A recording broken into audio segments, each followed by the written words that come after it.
right? And firstly, I just want to say a massive thank you to Kat, who's been our chair tonight, who's been absolutely phenomenal, who gives her blood, sweat, and tears every single day for this movement. And I want to take the liberty of giving another huge thank you to every single ACORN member who has stepped up to be a steward tonight and at all the Enough is Enough rallies.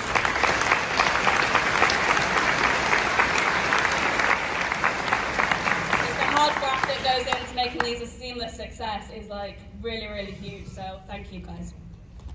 We've suffered for too long from a lack of power in this country, but when we take action together, we take that power back. Enough is Enough is all about taking action, so I just want to end tonight by talking a little bit about what that actually means in practice and what every single one of you can actually do. The wealth hoarding CEOs, the self-serving politicians, the work-shy landlords, they've declared war on us. We've only got two options. We either give in or we fight. I'll always be a fighter.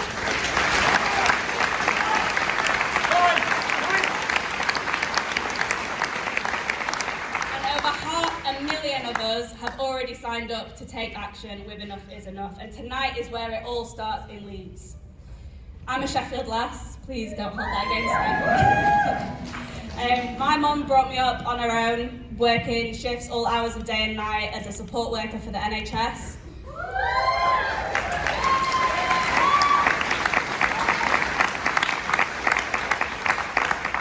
I was on free school meals as a kid and we struggled to stay out of debt and keep our home. When the rich rob from us like this, they do everything they can to demean us and make us feel small. And I carried that with me for a long time, but my mum taught me to never give up. So the moment I heard about ACORN, I just knew. I knew that this was my chance to join together with my neighbours and take back what is ours. I joined, and within weeks, I felt more powerful than I'd ever felt in my life. I was joining arm in arm with people like me, and we were stopping families from losing their homes. We're an organisation made up of ordinary people coming together and fighting and winning on all issues that face our communities. And since launching our local group in Bristol 7 years ago, we've grown into a strong union with thousands of members across almost 30 towns and cities across England and Wales.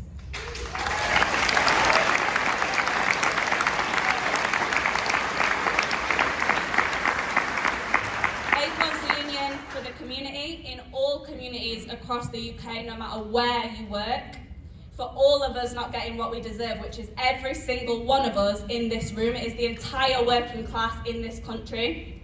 Not one of us has anything in common with the millionaires and the billionaires who are sitting on millions and billions of pounds while we freeze and starve. We've seen some brave workers spend the summer standing up for what they deserve, but now is the time for all of us who keep this country running to come together. ACORN has defeated landlord after landlord. We've won local services back, from street lighting to public transport. Right now we're fighting on free school meals, affordable leisure facilities, to ban bailiffs and stop welfare discrimination.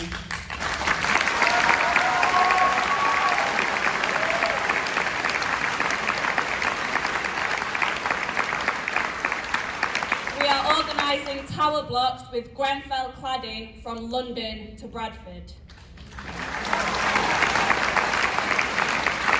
We're showing that whatever issues are facing us, we are able to fight and win for our communities on all fronts. And these are real campaigns, real fights that are going on in your local neighbourhoods right now that you can get involved in. Right here in Leeds, you can get stuck right into our fantastic Leeds City branch, currently campaigning to bring in citywide landlord licensing to ban slum landlords from this great city once and for all.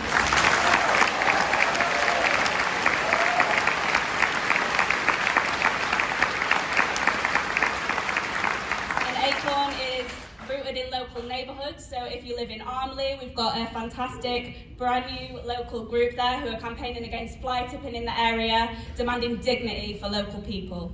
So when ACORN says take action, we mean it in very real terms, and I want to tell you a story about one dark winter evening in the Page Hall area of Sheffield when Mahmood and his family took on their bullying landlord and won.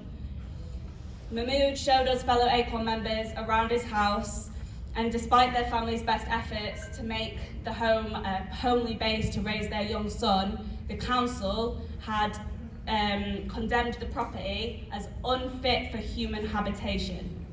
And the landlord still would not listen to Mahmood's pleas for repairs.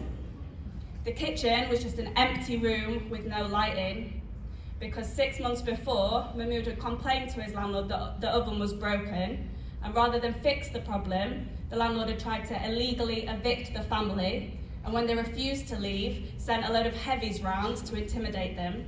One of the hired thugs had got a hammer out and smashed up the kitchen and chucked it in the garden, and the family had lived without a functioning kitchen ever since.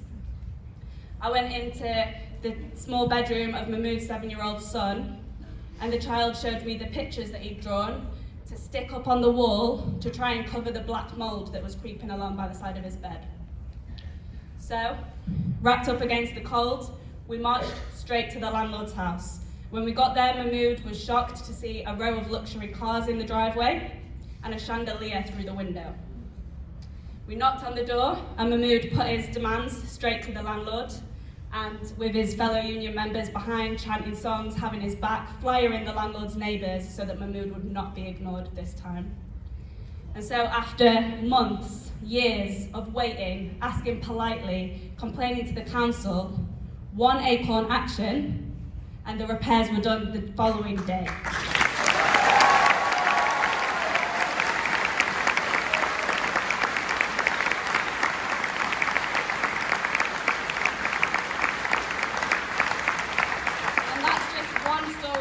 Hundreds that I could tell you from all across the country. Another huge part of Enough is Enough has been mobilising community solidarity to the picket lines of striking workers, and I just want to talk a little bit about what that means to us. So in my day job, I'm a postwoman, and many of you will have been following our dispute, the various disputes that are going on in this country at the moment across different workplaces, across different sectors, are all uncannily similar. After working all the way through the pandemic, serving our communities, we're being given the scraps off the boss's table. And in turn, the bosses are trying to use this cost of living crisis to go on the attack to strip us of our union rights that we have fought for and won over decades. Royal Mail made record-breaking profits, so it was only right that my union, the CWU, broke records with our ballots for strike action, with the biggest yes vote and the biggest turnout that we have ever seen.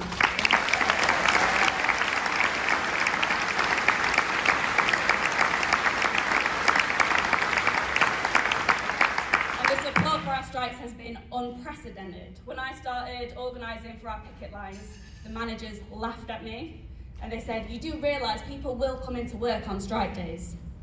And I said, "Well, that will depend on the strength of our pickets." And they said, "Oh, you do realise you won't be able to get people to come and stand on picket lines?" I work in a huge city delivery office with hundreds of staff. In the 3 strike days that we have held so far, not one single one of ours broke our picket lines.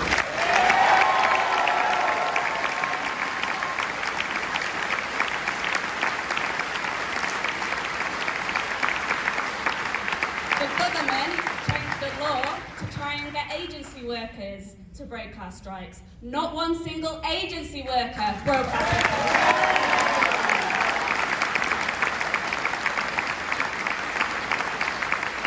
And the picket lines themselves have been the scale and vibrancy of nothing you have ever seen. 115,000 workers across 1,500 sites, all taking action together at the same time.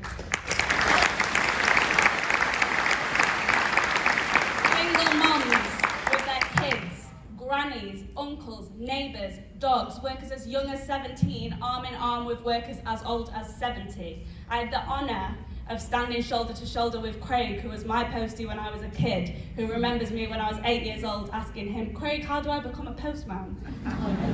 Because we are defending what our grandparents and parents won for us, and we are protecting and building a future for our kids and grandkids.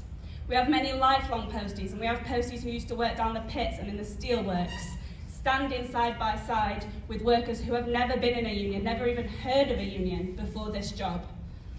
never heard of the word scab until a few weeks ago, and now they know what it is, they know they sure don't want to be one. I cannot put into words the closeness that you feel stood with your co-workers on the picket line like that, the camaraderie, because we really are family, and when families stick together, no one can break us.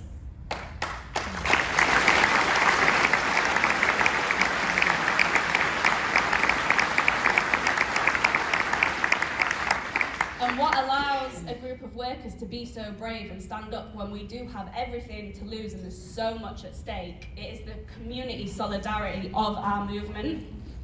Our picket lines have not just been posties and families, they've been our fellow CWU members in BT and Openreach, it's been bin men, bus drivers, train drivers, teachers and nurses all stood with us. It's been the I support my postie signs in the windows. It has been Acorn members buying umbrellas in bulk for us when it's raining and baking and frying up bacon butties on little camping stoves to keep us fed. I will never in my life forget the sound and the feeling in my heart when me and my co-workers dropped a banner over a bridge saying honk if you support us, to hear the deafening and continuous honking and flashing of lights.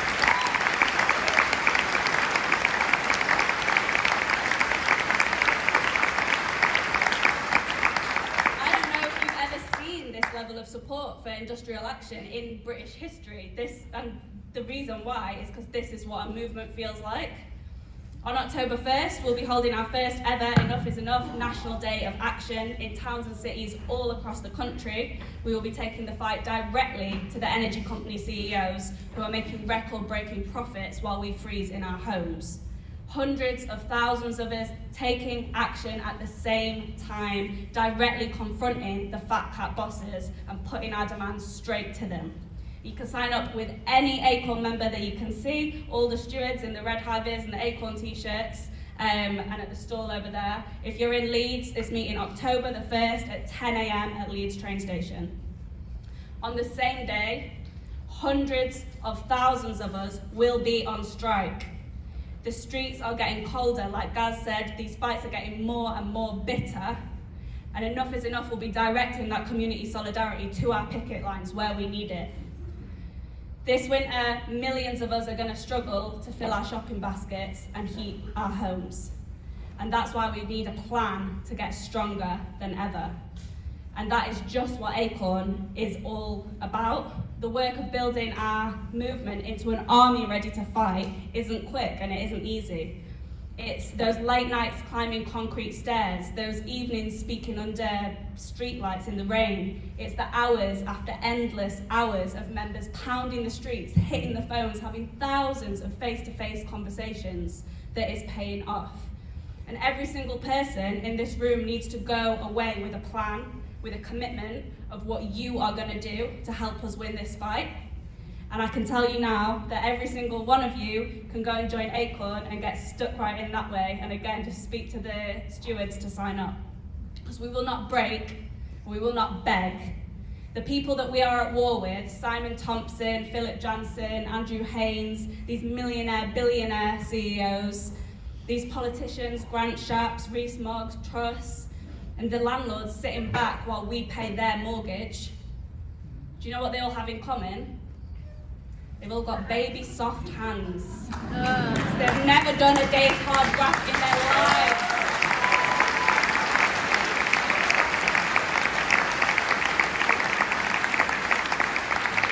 They don't deliver the mail in the heat and the rain and the snow. They don't maintain the tracks or drive the trains. They don't care for the sick and elderly. They don't stack the shelves. They don't clean the streets. They don't teach our children. We're the ones that lift, that carry, that are saving lives. We're made of tougher stuff than them, especially in Yorkshire. We